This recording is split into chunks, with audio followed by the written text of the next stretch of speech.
1885 லண்டன்ல நடைபெற்ற ஒரு ஆர் வெர்சஸ் டட்லி அண்ட் ஸ்டீஃபன்ஸ் அப்படின்ற ஒரு கேஸ்ல 1855 ஒரு படகுல ஒரு 4 பேர் பயணம் பண்றாங்க. 1000 கிலோமீட்டர் தாண்டி கடலுக்கு நடுவில் போகும் பொழுது ஒரு பெரிய புயல் அடிக்குது. அதில் அவங்க அந்த புயலை மாட்டிட்டு அவங்க கொண்டு வந்த அந்த சாப்பாடு எல்லாமே வந்து அந்த கடலில் மூழ்கிடுது. இந்த 4 பேர் மட்டும் உயிரோடு இருக்கிறாங்க. அவங்க அந்த திசையை மாறினால தன்னோட போக வேண்டிய டெஸ்டினேஷன் அந்த பயண தூரம் தெரியல. 7 நாள் ஆச்சு, 10 நாள் ஆச்சு, சாப்பாடே இல்லை யாருக்கும். 10 நாள் சாப்பிடல, 5 நாள் தண்ணியும் குடிக்கல. ஸோ என்ன பண்றாங்கன்னா உயிரை வாழ்றதுக்காக இந்த கடலில் உள்ள டேர்ட்டில்ஸ் ஆமைகள் அதை கொஞ்சம் சாப்பிட்றாங்க. முடிஞ்ச வரைக்கும் அந்த கடல் தண்ணி உப்பு தண்ணியை குடிக்கிறாங்க. ஒண்ணுமே முடியல. அவங்க என்ன முடிவு பண்றாங்கனாக்க எப்போ நம்ம யார் காப்பாற்றுவாங்க தெரியாது, எப்போ ரீச் ஆகும் தெரியாது. நம்ம வாழணும் அப்படின்னா விவசாயி இல்லை, நமக்கு சாப்பாடு கொடுக்கலாம், எல்லாரும் ஒரு விதமாக சொன்னாங்க. எந்த அளவுக்கு போகும் அப்படின்றது நடந்த ஒரு சம்பவம், ஒரு கேஸ்ல. உடனே என்ன முடிவு பண்றாங்க, சரி நம்ம உயிர் வாழணும்னா எதா பண்ணணும். என்ன பண்ண, சரி அவனை கொண்டுருவோம். இருக்கிற யாராவது ஒருத்தரை கொண்டு அவங்களுடைய மாமிசத்தை ஃப்ளஷை வந்து சாப்பிட்டே ஆகணும். ஏன்னா உயிர் வாழ்ந்தாருல்ல. இப்போ விவசாயிகள் விவசாயமே இல்லை அப்படின்னு என்ன ஆகும், நம்ம எல்லாம் பேசுறோம் போயிடும், அவ்வளோதான். வீட்டில் வந்து அம்மா சமைச்சு கொடுக்குறாங்க, நமக்கு தெரியுது. ஆனால் உண்மையா அம்மா யாருன்னா ஃபர்ஸ்ட் விவசாயி விதை போட்டவங்க தான். கரெக்டாக அதை வந்து வாங்கி அதை வந்து இன்ஃபேக்ட் அது ஆரிஜின் தோற்றுவிக்கிறது விவசாயி.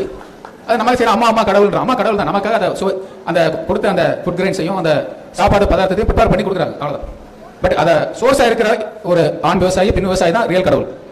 ஸோ என்ன பண்ணுறாங்க, இந்த மாதிரி நடக்கும்போது சரி அந்த மாதிரி அப்போ ஒரு லாட் போடுறாங்க, ஒரு தாயம் மாதிரி போட்டு டாஸ்க் மாதிரி போட்டு யாரை கொல்லலாம் அப்படின்ற ஒரு முடிவு வருது. ஸோ சட்டத்தில் வந்து பார்த்தீங்கன்னா உங்கள் உயிரை காப்பாற்றிக்கணும் அப்படின்னா என்னைய செல்ஃப் டிஃபென்ஸ் அப்படின்னு ஒன்று உண்டு. என்னைய காப்பாற்றிக்கணும்னா ஒருத்தனை தாக்க வரேன்னா அவனை கொலை பண்ணுற அளவுக்கு நான் போகலாம். That's a point.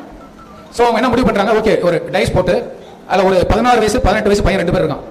அதில் ஒருத்தனை செலக்ட் பண்ணுறான், டட்லி அண்ட் ஸ்டீஃபன்ஸ் மட்டும். இன்னொருத்த சொல்கிறான் வேணான்றா, இல்லை அதை பண்ணிவிடுவோம், ஏன்னா நம்ம உயிர் வாழ்ந்தாலும் நம்ம குடும்பம் இருக்குது, நம்ம வந்து சேஃபாக போய் ஆகணும், இந்த பசங்களுக்கு யாரும் இல்லை, அதனால கொண்டுடலாம். அதே மாதிரி என்ன பண்ணுறாங்க, அவனை கொன்று அவனோட ரத்தத்தை குடிச்சிட்டு, ஏன்னா அந்த சாப்பாடு என்ன ஆகுன்றதுக்கு ஒரு நிஜ உண்மை, ஏன்னா கடலில் எந்த வாய்ப்பும் கிடையாது. ஸோ அந்த மாமிசத்தை சாப்பிட்றாங்க. சாப்பிட்ட பிறகு அந்த கப்பலில் அந்த படகுல இருந்து பிரிட்டிஷ் அந்த நேவி வந்து அவங்களுக்கு இது பண்ணி ரெஸ்கியூ பண்ணிட்டு நீ கொலை செய்ததுக்காக மர்டர் கேஸ் வந்து ட்ரை பண்றாங்க. அப்போ அவங்க என்ன ஆர்கியூ பண்றாங்கன்னா, நாங்கள் செய்த கொலை அல்ல, எங்களை காப்பாற்றுவதற்காக இன்னொருத்தரை நாங்கள் கொன்னோம், அது தேவை, நெசசிட்டி, செல்ஃப் டிஃபென்ஸ் தான் பண்ணோம் அப்படின்னு ஆர்கியூ பண்றாங்க. ஸோ நீதிபதி அதை அனலைஸ் பண்ணிட்டு கூலிச்சுன்றவர் தீர்ப்பு வழங்குறாரு.